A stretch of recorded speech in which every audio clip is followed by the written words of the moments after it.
kalau murid dan wali murid maupun guru tidak mengikuti perkembangan AI ini juga akan ketinggalan.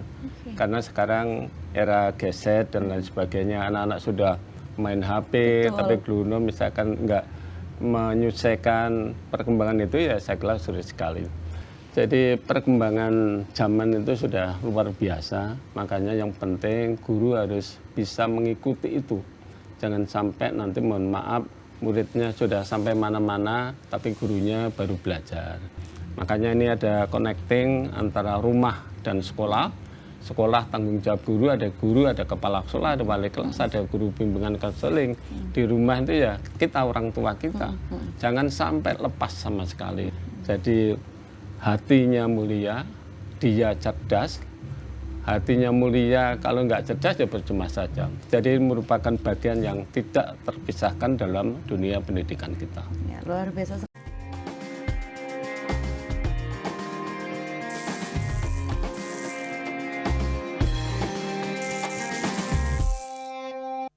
Assalamualaikum warahmatullahi wabarakatuh. Dulu-dulu di Jatim, senang sekali kita kembali dalam Jatim Channel, podcast DPRD Provinsi Jawa Timur bersama dengan saya Tania Anandita. Dan luar biasanya dulu-dulu di Jatim, saat ini kita kedatangan narasumber yang memang dia ini sangat lekat dengan dunia pendidikan. Saya sudah bersama dengan Bapak Dr. Rasio MSI dari anggota Komisi E DPRD Provinsi Jawa Timur dari fraksi Partai Demokrat Dapil Jatim 1 Kota Surabaya. Pak Rasio, apa kabar hari ini? Alhamdulillah Mbak Tania, baik-baik, sehat. Alhamdulillahirabbil alamin. Ya. Pak Rasio ini luar biasa loh dulu-dulu di Jatim karena beliau ini juga sudah punya sekolah sendiri begitu ya Pak ya.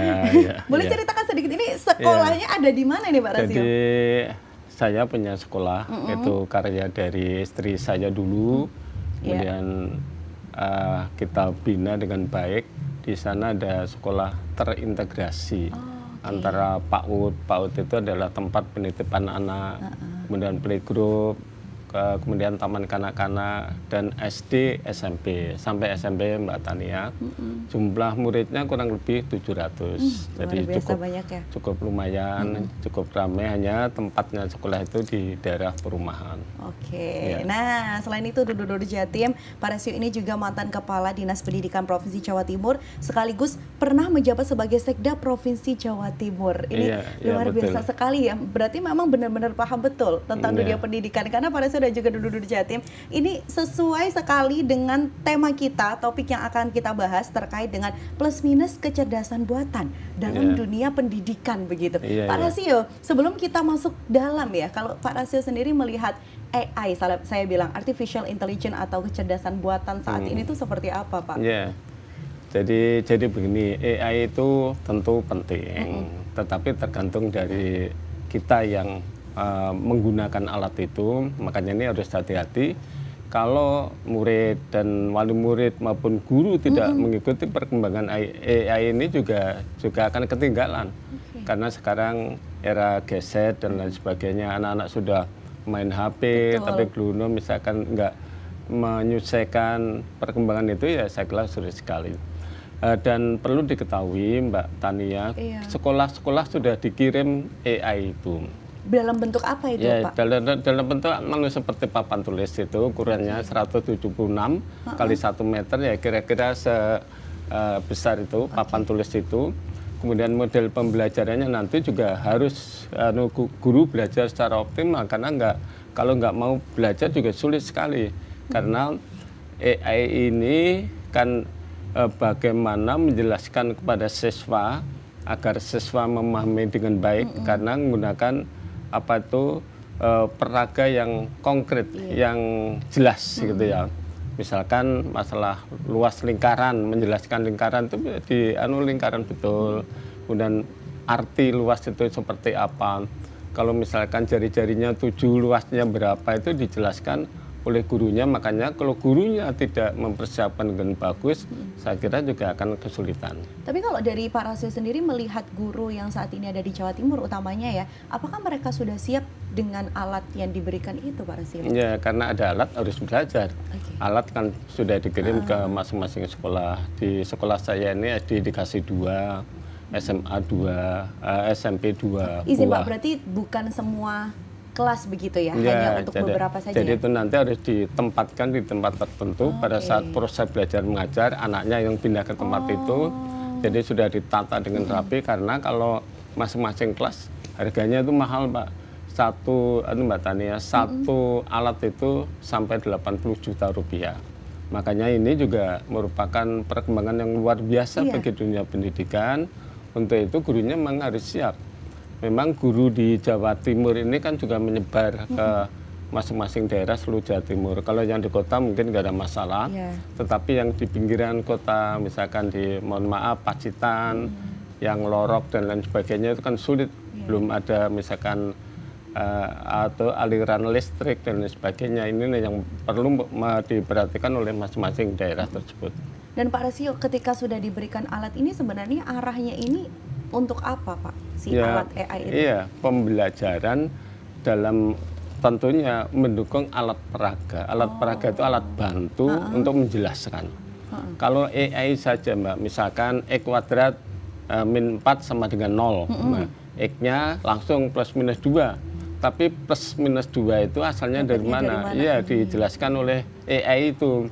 Misalkan X kuadrat min 4 sama dengan 0, X plus 2 kali X min 2 sama dengan 0, X plus 2 sama dengan 0, X min 2 sama dengan 0, X plus 2 sama dengan 0, X-nya min 2. X min 2 sama dengan 0, X-nya 2. Jadi seperti itu. Kalau di AI langsung X kuadrat sama dengan 4, atau X kuadrat min 4 sama dengan 0, X-nya ya plus minus 2. Berarti antara jawaban atau peragaan dari AI dengan apa informasi yang disampaikan kepada murid itu baru ada peran guru di dalam situ ya, Pak ya? Betul. Atau yang saya tanyakan di sini adalah bagaimana peran guru ketika AI ini sudah muncul, yang artinya dari siswa saja sudah bisa cari apapun dalam AI ini, Pak. Makanya harus mempersiapkan dengan baik. Guru itu kan ada kelompok kerja guru, maka nanti guru yang mengajar matematika, ada kelompok guru matematika, setiap minggu kumpul menyiapkan model apa yang akan dikembangkan di dalam AI itu.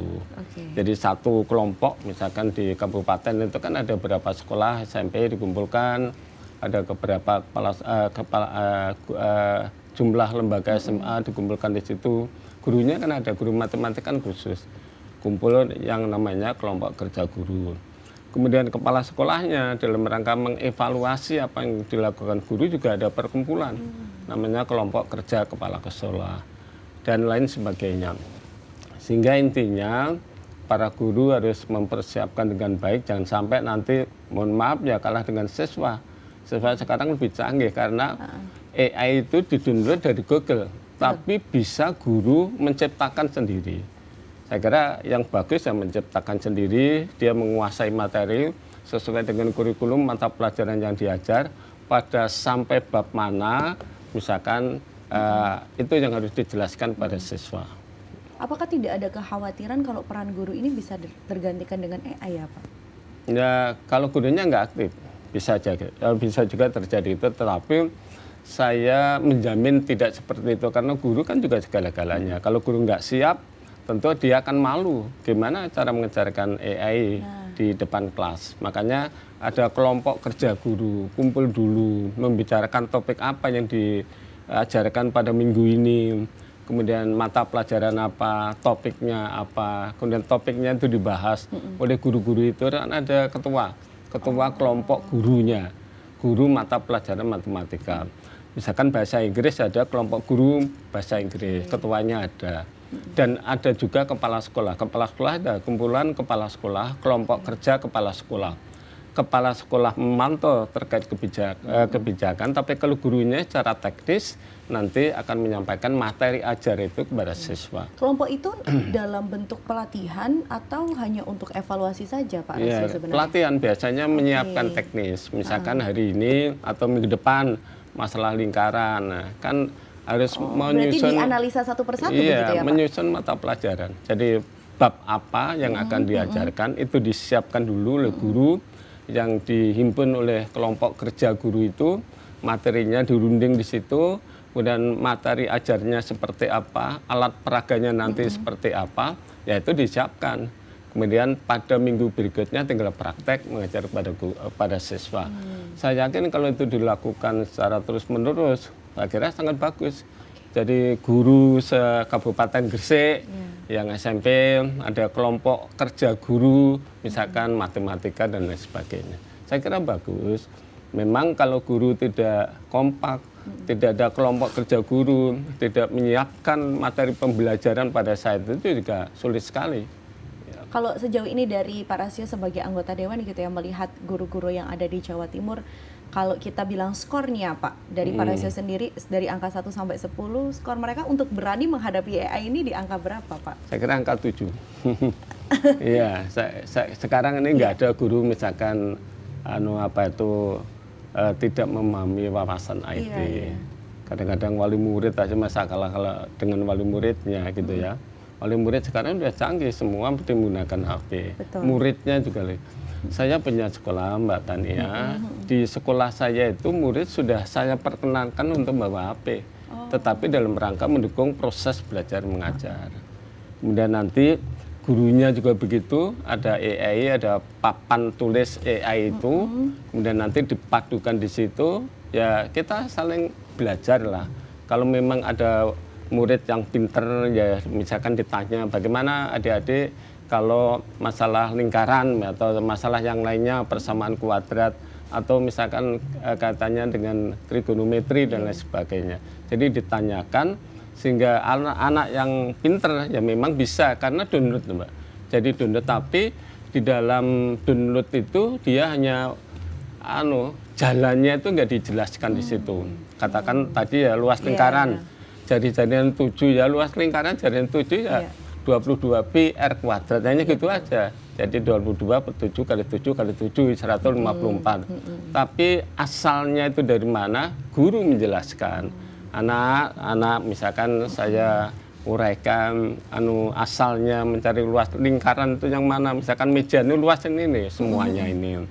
Kemudian jari-jarinya 7, berarti jarinya 7, luasnya ini semua dihitung menggunakan rumus pi r kuadrat. Kalau di AI ya luasnya langsung 154, ya langsung akhirnya ketemu. Jalan menuju ke situ ini yang kadang siswa juga masih belum tahu. Dan betul. ini juga Pak Rasio, kalau misalnya kita membahas tentang perkembangan teknologi, sebenarnya kan ada positif juga ada negatif begitu. Kalau dari kacamata Pak Rasio sendiri melihat AI yang perkembangannya begitu pesat, dampak negatif yang akan timbul nantinya untuk siswa baik untuk guru tuh seperti apa?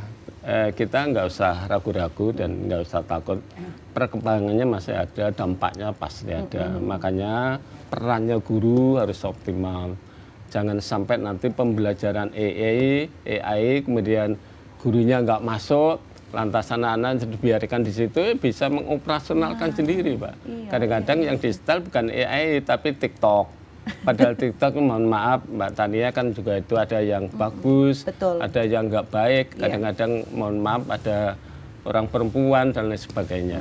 Nah itu yang harus diwaspadai oleh kita semuanya, para guru, karena AI itu sebenarnya ya mengoperasionalkan Google. Kalau Google diakses langsung bisa di AI itu. Makanya ini penting sekali kepada wali murid dan juga guru, utamanya wali murid di rumah. Jangan sampai nanti mohon maaf ya, anak dibebaskan menggunakan HP di kamar sendirian, padahal dia nggak belajar. Dia itu mengakses hal-hal yang tidak bagus. Makanya kontrolnya itu harus kuat. Misalkan mengingatkan, nak, kamu itu apa kok di kamar aja, ngerjakan tugas. Atau sekali-sekali wali murid menanyakan. Jangan sampai anak-anak kita dilepas begitu saja tanpa pengawasan wali murid. Karena tanggung jawab pendidikan itu adalah tanggung jawab kita bersama. Di sekolah guru itu hanya berapa jam, 7 jam. Sebagian besar itu di rumah. Juga di lingkungan sekolah, di lingkungan rumah. Ya, makanya ini penting perhatian dari wali muridnya, orang tua. Biasanya kalau anak dengan orang tuanya kan taat. Diingatkan, nak, misalkan besok itu jadwalnya apa. Sekali-sekali ditanya. Itu dalam rangka checking pada anak-anak kita, sehingga anaknya perhatian, bapak ngecek saya dan lain sebagainya. Pengalaman saya Mbak, saya ini kan cucu saya 4. Ya. Yang pertama sudah di perguruan tinggi ITS, walaupun di ITS saya tetap mengatakan, Mas, kamu kuliah jam berapa? Hanya gitu aja. Misalkan nanti pulangnya jam berapa. Jangan sampai misalkan kuliahnya tidak diketahui oleh wali murid, kemudian pulangnya malam. Kalau pulangnya malam kan otomatis harus ditanyakan juga, karena kan ada kelompok mahasiswa misalkan berunding belajar di situ sampai malam, kan ada alasan pulang malam. Jangan sampai itu dibiarkan saja, karena mohon maaf Mbak Tania, bukan anak-anak yang menyimpang dari ketentuan itu biasanya perhatian wali muridnya kurang begitu optimal, dan anak-anak ya pulang malam ya dibiarin saja dan sebagainya. Padahal dampak dari ini juga luar biasa.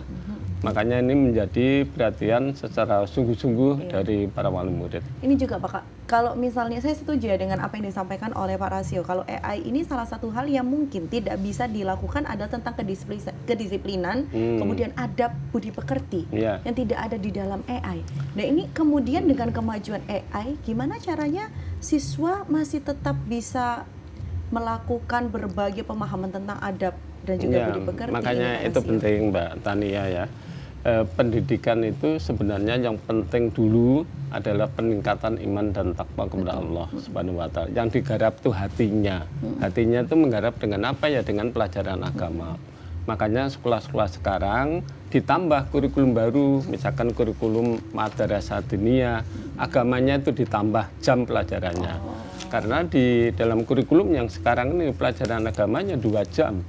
Nanti bisa sekolah menambah sendiri menjadi 4 jam. Berarti itu dirasa kurang ya Pak dalam waktu 2 jam itu? Sangat kurang sekali. Harusnya idealnya kalau menurut Pak Rasio ya sekarang untuk pendidikan agama dan juga budi pekerti ini berapa lama Pak? Kalau di tempat saya nih Mbak Tania, ini pengalaman saya yang pernah jadi guru, juga sekarang memegang sekolah gitu ya. Di sekolah saya itu ada pelajaran tambahan khusus yang namanya Madin, Madrasah Diniyah. Jadi khusus agama. Kalau agama Islam ya kebetulan di kelas saya adalah basicnya agama Islam. Kemudian misalkan ditentukan kelas 6 nanti harus misalkan paham tentang juz 30. Bukan 30 juz. Kalau 30 juz kan dari juz pertama terakhir. Juz 30 itu An-Naba, An-Nadiyah, kemudian yang terakhir An-Nas itu. Jadi lulus kelas 6, anak-anak itu sudah harus hafal dan mengerti artinya dan juga melafalkannya dalam bahasa Al-Quran. Sehingga dengan demikian peningkatan iman dan takwanya, kemudian pendidikan hatinya tumbuh dari situ. Kemudian kalau pagi sholat duha, didahului sholat duha, maksudnya jam 7 sebelum jam 7 sholat duha dulu. Saya kira ini cukup bagus pendidikan agamanya tuh. Kalau duhur, sholat misalkan duhur jamaah dan lain sebagainya. Kalau Jumatan ya Jumatan di sekolah. Ini pendidikan agama tujuannya apa? Supaya peningkatan iman dan takwa kepada Allah itu bagus. Kemudian ketakwaannya. Kalau anak sudah takwa insya Allah. Kalau dia ini agamanya kuat, akhlaknya bagus, budi pekertinya luhur, otomatis anak itu pasti baik. Pinter itu yang kedua. Pinter itu yang kedua, menurut saya hati dibenahi dulu, kalau sudah baru olah pikirnya. Jadi kepandaiannya, kecerdasannya. Olah pikir itu dengan apa? Dengan mata pelajaran eksakta, matematika, IPA, bahasa Inggris. Makanya TKA, tes kemampuan akademis yang dilakukan sekarang itu matematika, bahasa Inggris, bahasa Indonesia. 3 mata pelajaran itu bisa untuk mengukur kemampuan anak tentang kemampuan yang dipahami mata pelajaran. Anak biasanya kalau matematikanya bagus, bahasa Inggrisnya bagus, yang lainnya pasti baik. Itu pengalaman saya menjadi guru. Dan sejauh pengalamannya kalau dari Pak Rasio sendiri ini melihat mungkin dulu AI nggak segencar ini begitu ya Pak. Dengan sekarang AI yang luar biasa pesatnya. Sifat mereka dalam hal ketaatan, kedisiplinan untuk anak-anak siswa itu ada perbedaan nggak sih Pak Rasio? Ya tentu ada dampak. Dengan dulu yang mungkin nggak bawa handphone, kalau sekarang dulu nggak bawa handphone, gitu sekarang ya, Pak? bawa handphone itu kadang-kadang juga nakal. Tapi itu ada gunanya. Kalau misalkan saja menghubungi orang tuanya itu bisa dengan handphone. Mas, saya sudah pulang. Kadang-kadang sekolah kan juga nggak sesuai dengan jadwal pelajaran. Betul. Ada yang pulang sore, ada ekstra dan lain ya, sebagainya. Saya kira itu penting juga. Jadi saya ulang lagi Mbak Tania, yang pertama adalah olah pikir cerdas. Jadi hatinya, akhlaknya mulia, tapi otaknya itu cerdas. Bisa membedakan mana yang baik dan mana yang buruk. Makanya kalau melihat AP, kalau otaknya nggak cerdas, nah ini dilihatnya yang macam-macam. Karena AI itu hakikatnya ya sama dengan HP, download Google itu bisa dilihat langsung di AI itu. Baru yang ketiga itu olah rasa. Rasa itu ya perasaan, melatih rasa kita menghormati orang lain. Kalau orang bicara misalkan, oh orang ini bicaranya nggak bagus, katanya kasar dan lain sebagainya, kan yang bisa merasakan itu rasa. Olah rasa itu dari seni biasanya, baru olahraga. Makanya keempat komponen ini ya hatinya, akhlaknya, pikirannya, kemudian rasanya, raganya itu dibenahi dengan bagus. Itulah hakikat daripada pendidikan nasional kita itu. Kalau itu sudah bisa dikendalikan dengan baik, saya kira hatinya anak-anak pasti nanti insya Allah menjadi anak yang bagus, akhlaknya mulia, dia juga pinter, cerdas, tapi hatinya mulia, rasa perasaannya tinggi, kemudian dia kesehatannya juga prima. Saya kira itu yang dikehendaki oleh kita semuanya. Termasuk kalau misalnya kita membahas lagi tentang penggunaan gadget AI begitu ya Pak, yang tidak bisa dipungkiri adalah filter.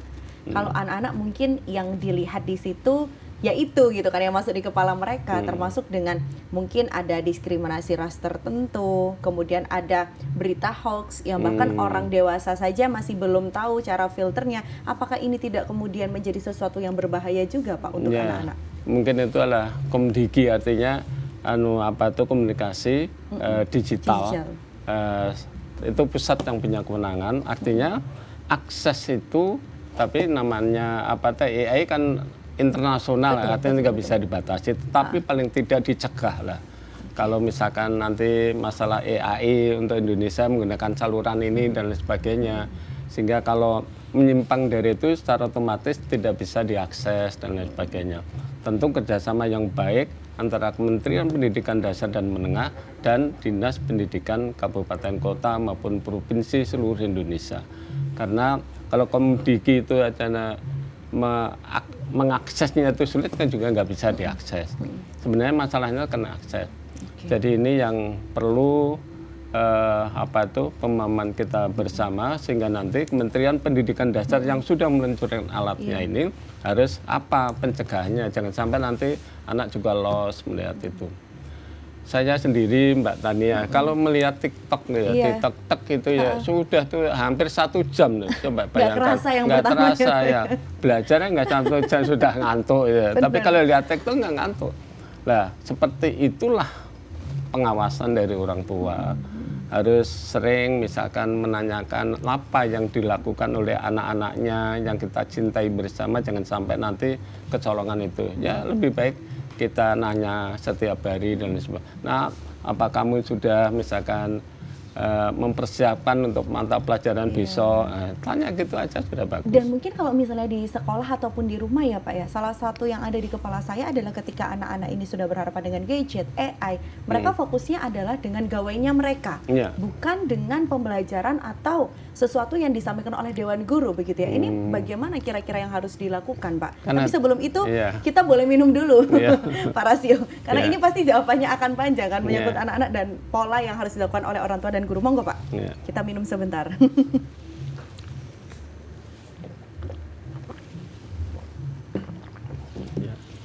Ya, terkait saya bisa bilang pola asuh dan juga pola pengajaran ya, yang ada di sekolah dan juga yang ada di rumah. Menurut Pak Rasio sendiri sebagai anggota Dewan, harus seperti apa ini? Harus bagaimana untuk anak-anak ini bisa kembali fokus ke sekolah dan juga masih nurut dengan orang tua?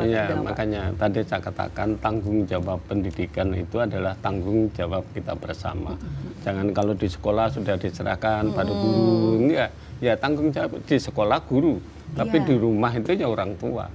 Makanya kalau orang tua tidak peduli apa yang dilakukan oleh anak-anaknya, saya kira juga sayang nanti kalau terjadi hal-hal yang tidak kita inginkan.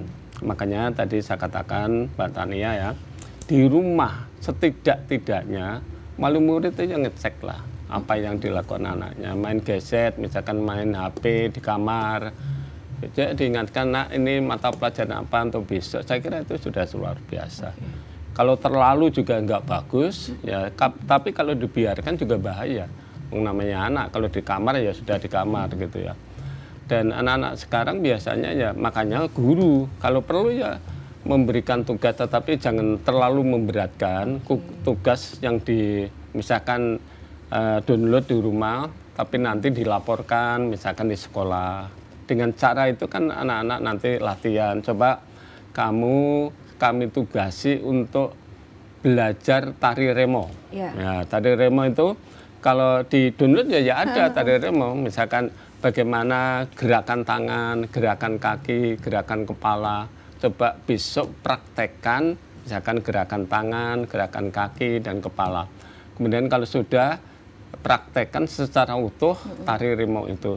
Jadi anak-anak pasti, cucu saya itu di SMA 5, Mbak. Jadi kalau dikasih tugas oleh gurunya, itu diskusi sama teman-temannya. Jadi Sabtu, Minggu itu. Misalkan tari, jadi tari tidak harus dance, misalkan tari remo itu yang sulit. Remo kan sudah penggalan-penggalannya kan ada. Misalkan tari gerakan tangan, gerakan kepala, gerakan kaki, gabungan dari semuanya itu akhirnya menjadi tari remo. Tari remo itu misalkan dipraktekkan di sekolah oleh gurunya, saya kira ini bagus. Tapi di rumah dia bekerja sama dengan siswanya, saling membetulkan di situ dan sebagainya, saya kira ini baik. Artinya dilakukan hal-hal yang positif demi anak-anak kita semuanya. Tapi kalau misalnya di AI, Pak, sekarang itu kan kita ngefoto soal atau bahkan nanya satu kalimat saja, mereka sudah menjabarkan langsung ngasih jawaban. Apakah ini tidak kemudian mematahkan kreativitas bagi anak-anak? Ya, makanya peran guru tadi Mbak Tania. Jadi di sekolah, di rumah memang seperti itu tadi katakan E kuadrat sama dengan 4, X-nya plus minus 2. Lah, di sekolahnya dijelaskan mendapatkan plus minus 2 itu sebenarnya asalnya dari ini gitu. Jadi peran gurunya masuk di situ. Soalnya kalau misalkan E kuadrat min 4, soalnya nanti ya repot juga kalau dia nggak ngerti. Diberikan soal lain nggak bisa ngerjakan juga. Gitu. Jadi harus paham betul gurunya bagaimana cara membelajarkan siswa. Kemudian siswanya juga mengerti bagaimana mengerjakannya yang benar. Kemudian tentu hasilnya itu seperti ini. Gitu. Tentu akhirnya ini apakah tidak menambah beban bagi gurunya ya, Pak? Enggak. Artinya kan belajarnya sekarang menjadi dua ya, bukan hanya fokus terhadap pembelajarannya, tapi gimana caranya integrasi dengan teknologinya juga. Ini bukan sebuah keberatankah bagi guru atau bagaimana yang harus dilakukan oleh guru di zaman sekarang ini? Kurikulum itu punya kurikulum. Guru itu punya kurikulum. Kurikulum itu kalau di SD mengajar 20 jam, kalau di SMP 24, kalau di SMA misalkan 30. Nah, 30 jam itu oleh kelompok kerja guru dijabarkan. Hari ini mengajarkan itu, mana kan ada kelompok kerja guru, menjelaskan ini dan lain sebagainya. Sehingga targetnya itu misalkan 1 semester, mata pelajaran ini harus selesai. Soalnya kalau nggak selesai juga kurikulum sudah dituntut pada guru. Jadi pada semester 1 untuk matematika sampai bab apa ya. Dan kelompok kerja gurunya sama, kan ada kumpulan dari guru-guru itu dalam rangka membahas itu. Sehingga bagaimana cara membahasnya dijelaskan oleh guru pada kelompok itu. Kemudian berikutnya kalau sudah paham semuanya baru diberikan kepada siswa. Jadi otomatis nanti ada evaluasi yang dilakukan oleh guru pada akhir semester, misalkan dilakukan ulangan dan lain sebagainya, sehingga kelompok kerja gurunya juga aktif, berlomba-lomba bagaimana cara membelajarkan siswa dengan materi itu kepada siswa yang dicintai bersama. Oke. Salah satu yang ditakutkan mungkin ketika kita membahas AI adalah teman, Pak. Kadang kalau misalnya saya dulu ya, kalau misalnya sekolah itu berangkat ke sekolah karena udah tidak boleh membawa handphone ya. Jadi di sekolah itu benar-benar fokusnya tarik teman, kita berkelompok bersama. Tapi kalau sekarang yang saya lihat justru teman-teman itu ketika masih di sekolah ya tetap yang mereka pegang adalah gadget. Apakah ini tidak menghancurkan sosialisasi antar teman begitu? Atau menurut pandangan Pak Rasio seperti apa? Makanya itu Mbak Tania. Jadi ya tergantung semuanya. Kalau di sekolah kan tanggung jawabnya guru, kemudian memberikan pembelajaran terkait topik apa, dikasih tugas dikerjakan atau enggak. Kalau enggak dikerjakan kan kelihatan di situ kenapa enggak dikerjakan. Mengerjakan perlu waktu dan perlu misalkan kerjasama dengan teman-temannya itu, sehingga yang namanya anak ya bisa saja setelah mengerjakan itu main gadget sendiri dan sebagainya. Untuk mengurangi itu ya pengawasan guru ada wali kelas, ada guru bimbingan konseling. Kalau anak-anak sampai tidak mengerjakan, kemudian karena dia misalkan perilakunya nggak bagus, nanti ditangani oleh wali kelas. Nanti bisa juga dengan kalau sudah keterlaluan ya konseling. Jadi semua komponen itu bekerja dengan optimal. Guru kelas mengajar, gitu ya.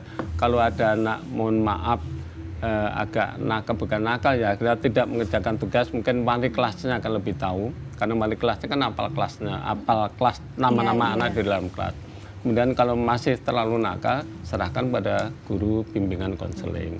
Jadi ini juga merupakan kesatuan guru mata pelajaran, wali kelas, dan guru konseling, bimbingan konseling. Kepala sekolah tugasnya apa? Mengawasi kebijakan.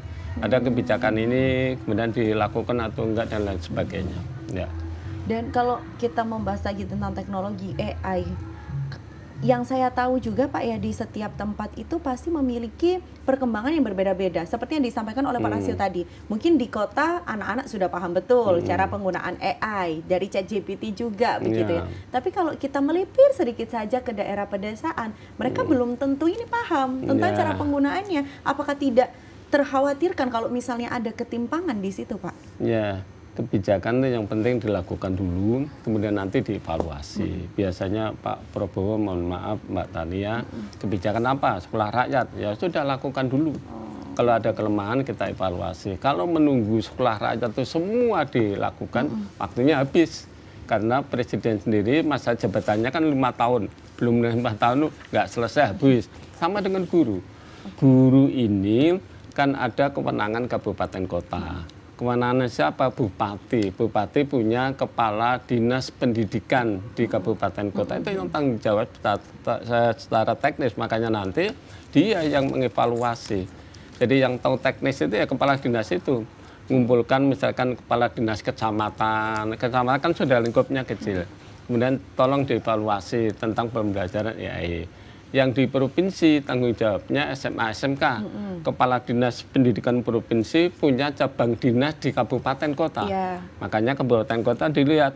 Sekarang tentu kepala cabang dinas kabupaten kota yang didahulukan mesti yang kota-kota dulu. Betul. Nah sekarang yang pinggiran, yang pinggiran kan tidak semua daerah itu ada pinggiran semua, misalkan itu ya.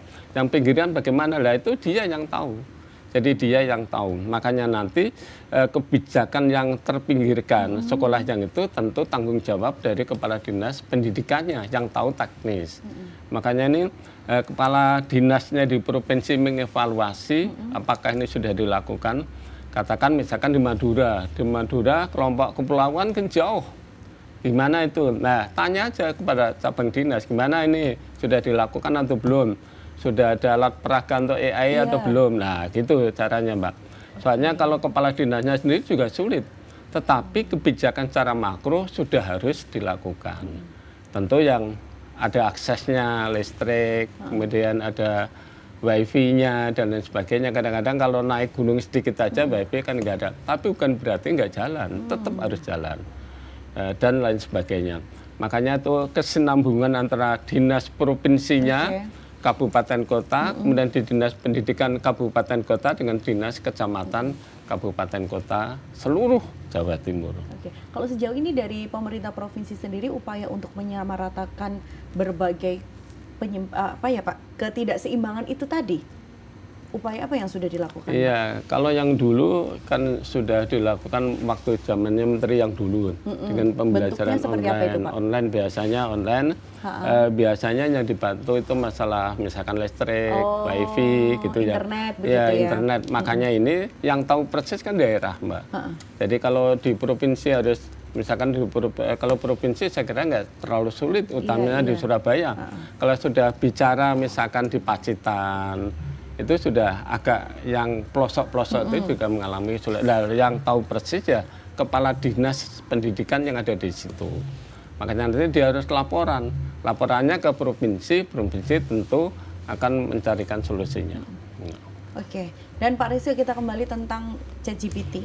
Ini salah satu masalah yang sering terjadi, yang saya temukan datanya adalah guru tidak dapat mengevaluasi secara akurat kinerja siswa ketika ChatGPT berkontribusi di dalamnya. Artinya ketika siswa ini mengerjakan sebuah soal dan itu ada peran ChatGPT, akhirnya guru tidak bisa memberikan nilai yang sesuai dengan kemampuan siswa. Kalau dari kacamata Pak Rasio, melihat hal seperti ini bagaimana Pak? Biasanya kalau matematika itu gampang Pak. Matematika itu yang dilihat akhirnya.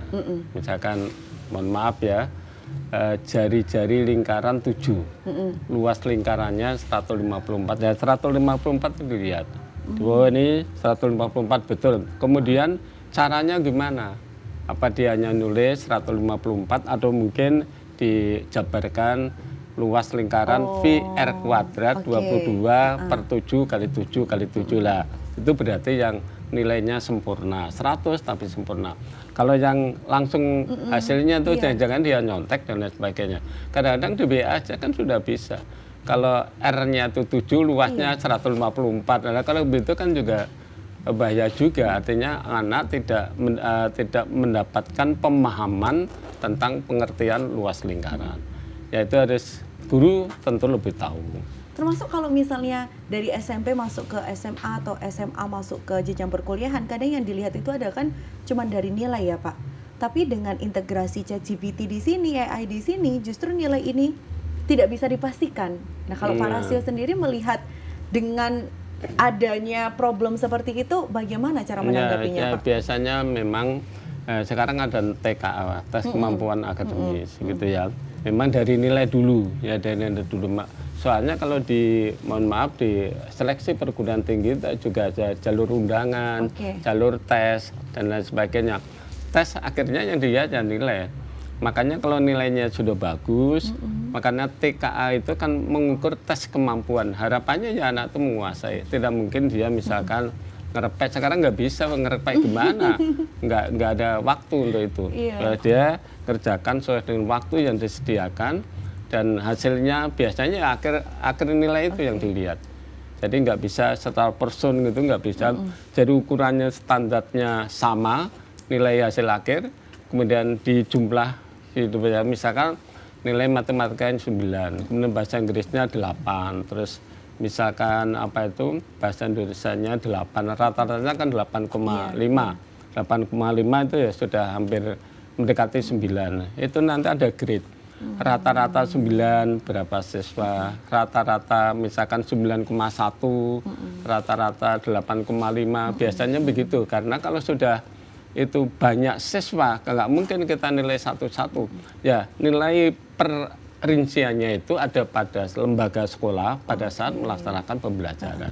Jadi nggak bisa kalau misalkan sekabupaten, sekota Surabaya itu ya sudah hasil akhir Mbak, biasanya akhir. Jadi itu nanti tergantung dari itu. Hasil akhir dibandingkan dengan hasil akhir. Tentu yang terbaik dari hasil akhir itulah yang masuk misalkan di perguruan tinggi negeri dan lain sebagainya. Nah ini juga Pak Rasio, dengan AI yang memang memberikan dampak positif yang begitu banyak, tapi tidak terpungkiri pasti ada dampak negatifnya. Kalau dari Pak Rasio sendiri, apa perlu ada kebijakan khusus yang itu mengatur AI dalam pelaksanaannya di sekolah maupun penggunaannya bagi anak-anak dan masyarakat, Pak? Ya, sekarang ini kan baru alatnya dikirim. Tentu nanti tahapan per tahapan akan dipelajari oleh Menteri Pendidikan Dasar dan Menengah, kemudian kelemahannya apa, plusnya apa, dan lain sebagainya. Soalnya kebijakan itu kalau menunggu misalkan alatnya lengkap dulu, seluruh sekolah mendapat, ya nggak selesai-selesai juga. Makanya ini yang saya cermati sekarang, barangnya kirim dulu DAS. Ya, mungkin nanti yang tahapan kedua cara masangnya, kan nggak semua bisa masang juga. Nyatanya di sekolah saya masangnya bisa 2 hari. Dan ahlinya harus ada ahli. Ini jangan dipasang rusak. Kemudian kalau sudah dipasang, bagaimana menggunakan alat itu? Gurunya tentu dilatih oleh kelompok kerja guru, oleh kelompok kerja kepala sekolah dan sebagainya. Kalau sudah diberikan contoh, misalkan kalau menyajikan mata pelajaran ini, caranya membuat AI seperti apa, dan lain sebagainya. Bisa download, bisa juga menciptakan sendiri. Kemudian kalau sudah ya baru digunakan secara menyeluruh. Baik, dan ini tentunya Pak, pasti ada pesan yang disampaikan untuk para guru dan tentunya siswa-siswi dalam penggunaan AI, khususnya di sekolah dan juga umumnya yang ada di Jawa Timur begitu ya. Monggo boleh disampaikan Pak. Ya. Jadi perkembangan zaman itu sudah luar biasa, makanya yang penting guru harus bisa mengikuti itu. Jangan sampai nanti mohon maaf muridnya sudah sampai mana-mana tapi gurunya baru belajar.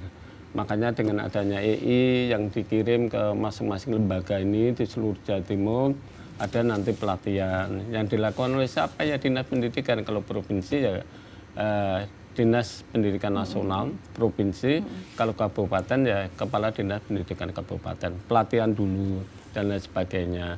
Kemudian bagaimana cara mendownload, kalau mendownload kan sama dengan HP Bu. Bagaimana cara menciptakan pembelajaran sendiri, tidak harus tergantung dari AI.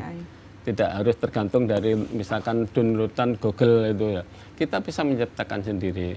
Tadi saya katakan misalkan luas misalkan X kuadrat min 4 sama dengan 0 dan lain sebagainya, caranya X plus 2 lah itu bisa diciptakan sendiri, dijadikan dalam bentuk visual, kemudian nanti disampaikan pada siswa, jadi lebih jelas daripada Google langsung misalkan X sama dengan plus minus 2. Itu cara bagaimana guru memahami dengan baik, kemudian dalam rangka pelaksanaan proses belajar mengajar itu pun harus disampaikan langsung, jadi tidak boleh misalkan guru hanya percaya pada EI-nya di setel, kemudian dijelaskan oleh itu anak-anak caranya seperti ini. Jadi anak itu paham betul X plus minus 2 caranya seperti itu.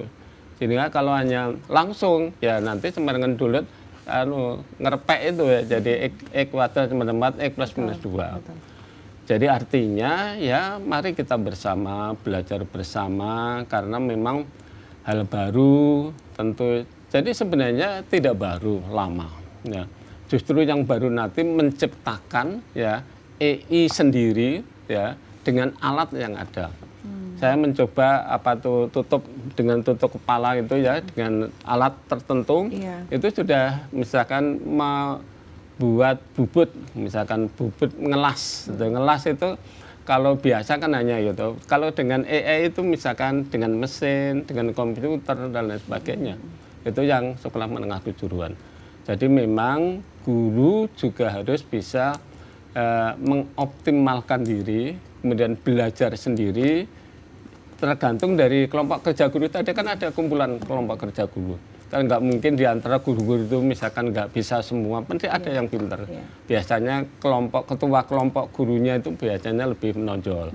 Nah itu yang membimbing. Termasuk untuk orang tua, apa yang bisa disampaikan ini untuk bisa menjamin anak-anaknya terhindar dari dampak negatif atau mengurangi dampak negatif dari AI. Ya kalau orang tua itu sebenarnya pengawasan Mbak. Jadi pengawasan itu bagaimana ya mengingatkan lah tugas-tugas yang harus dilakukan oleh anak-anaknya. Misalkan, nak kamu sudah belajar, waktunya belajar nak. Kalau misalkan pulang terlambat harus ditanya kok terlambat pulangnya. Biasanya kan misalkan jam 2. Sekarang kok sampai jam 4 sore, dari mana? Ya, itu bentuk pengawasan yang dilakukan oleh wali murid. Kalau tidak sama sekali juga bahaya. Karena anak-anak, mohon maaf ya Mbak Tania, kalau nggak ditanya mungkin juga pulang, mohon maaf, yang mestinya itu jam 2, dia misalkan jam 6 malam, atau bahkan lebih dari jam 6 malam, sampai jam 9 malam, jam 10 malam. Karena orang tua harus, daya pikirnya itu harus cekatan itu ya, harus mengerti lah kenapa pulang malam. Bukan berarti pulang malam itu mesti nggak baik, mungkin saja karena ada tugas-tugas yang dilakukan. Tapi anaknya kan jawab, sesekali dicek, misalkan pulang malam dari ini, misalkan diulang berkali-kali dicek. Itulah bentuk pengawasan dari orang tua. Jangan sampai juga dilepas, karena situasi sekarang ini bisa saja Mbak. Sekarang adanya anak-anak, mohon maaf ya, di pinggir-pinggir jalan yang kadang-kadang pulangnya malam dan lain sebagainya, orang tuanya nggak peduli ya anaknya hilang betul. Ya. Pak, ini sekaligus menutup perbincangan kita di kesempatan kali ini. Apa yang ingin Bapak sampaikan untuk seluruh masyarakat yang ada di Jawa Timur supaya peran guru tidak tergantikan dengan AI, dan tentunya juga anak-anak ini masih percaya dengan sekolah dan percaya dengan gurunya? Monggo disampaikan. Makanya ini penting sekali Mbak Tania. Tadi saya katakan tanggung jawab pendidikan itu tanggung jawab kita semuanya. Di sekolah tentu sekolah harus berusaha secara optimal bagaimana misalkan terkait dengan proses pembelajaran yang dilakukan di sekolah, tapi di rumahnya juga tanggung jawab orang tuanya. Makanya ini ada connecting antara rumah dan sekolah. Sekolah tanggung jawab guru, ada kepala sekolah, ada wali kelas, ada guru bimbingan konseling. Di rumah itu ya kita orang tua kita. Jangan sampai lepas sama sekali, karena memang di luar kita sekarang sudah luar biasa perkembangannya. Kadang-kadang mohon maaf, kita lihat Google dan lain sebagainya, anak-anak kalau nggak diawasi juga bisa juga terpengaruh. Makanya yang saya tekankan pendidikan agamanya ditingkatkan dengan bagus, peningkatan iman dan takwa kepada Allah Subhanahu wa taala. Kemudian kecerdasannya juga diasah dengan baik. Kemudian pengelolaan rasa ini kan menghargai dan lain sebagainya, menghargai orang tua bicara dan lain sebagainya. Kemudian yang penting lagi kesehatan. Jadi hatinya mulia, dia cerdas. Hatinya mulia, kalau nggak cerdas ya percuma saja. Jadi merupakan bagian yang tidak terpisahkan dalam dunia pendidikan kita. Ya, luar biasa sekali perbincangan kita kali ini, Dulur-dulur Jatim dengan para CEO tentunya membahas panjang terkait dengan IE dan bagaimana kemudian peran guru, peran orang tua dan siswa juga dalam tetap mengembangkan teknologi yang ada, tapi juga tidak melupakan dampak negatif di situ untuk akhirnya bisa terus digunakan secara optimal begitu Pak Rasio. Terima kasih banyak Bapak Dr. Rasio MSI dari anggota Komisi E DPRD Provinsi Jawa Timur, fraksi Partai Demokrat, Dapil Jatim 1 Kota Surabaya. Dan tentunya terima kasih juga dulur-dulur Jatim telah menyaksikan Jatim Channel, podcast DPRD Provinsi Jawa Timur. Saya Tania Nandita. Terima kasih dan sampai jumpa. Wassalamualaikum warahmatullahi wabarakatuh.